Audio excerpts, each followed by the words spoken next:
Hola, hola, ¿cómo están todos? Muchas bendiciones. Bueno, aquí les vengo con mi sexta píldora informativa de la ansiedad. Bueno, la ansiedad a todos nosotros o a cada uno de nosotros se nos manifiesta de diferentes maneras. Muchas veces con ahogo, hormigón en nuestro cuerpo, se nos corta la respiración, ¿sí? Nos ponemos tensos, todo nuestro cuerpo.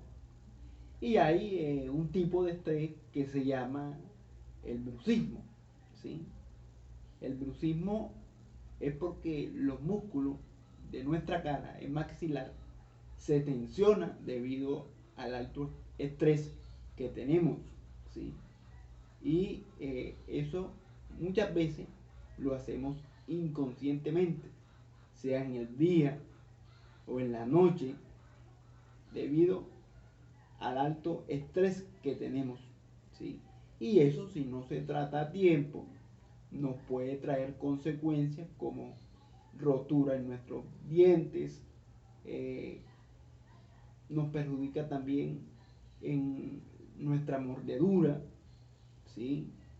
Eh, y eso, quien trata el bruxismo, principalmente son los rehabilitadores orales, los odontólogos y los cirujanos maxilofaciales, ¿sí? Este tipo de patología también se da por el estrés, ¿sí? Y para ello les vengo con unos ejercicios en nuestra cara que les sugiero aplicarnos primero aceite Johnson en nuestras manos para hacer mejor nuestro ejercicio. Ejemplo, les vengo aquí con el ejercicio. Cogemos nuestras manos, nos las llevamos a la cara, ¿sí?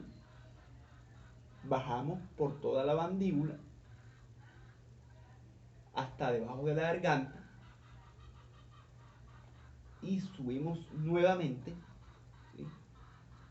Y este ejercicio lo hacemos en repetidas ocasiones. Bajamos nuevamente y sentir lo que estamos haciendo para llevar la atención allá.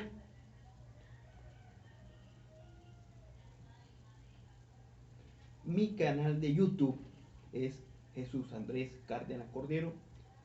Muchas gracias. Suscríbete.